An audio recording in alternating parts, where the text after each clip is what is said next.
Zvárací preukaz je prakticky to isté ako vodický preukaz. Keď idem na cesty, musím mať vodičák, keď idem niečo zvárať, musím mať zvárací preukaz. Ten vodický preukaz má rôzne kategórie. Od motorky až po nejaký autobus. To isté zvárací preukaz. Od klasických materiálov, oceľových až po hliníkové, rôzne druhy spojov, takže musím mať ten daný preukaz podľa toho, čo robím. Do tretice, keď sa niečo stane a náhodou by som nemal vodičský preukaz, tak asi viete následky.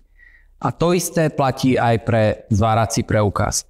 Takže keď nemám zvárací preukaz, poisťovňa mi nepreplatí škodu, zamestnávateľ ma môže vyhodiť do stavby alebo nejako sankciovať a nechcem hovoriť teda o nejakých fatálnych následkoch, keďže aj konštrukcia zvarova môže spadnúť, môže niekomu spôsobiť nielen finančné škody, ale aj škody na živote.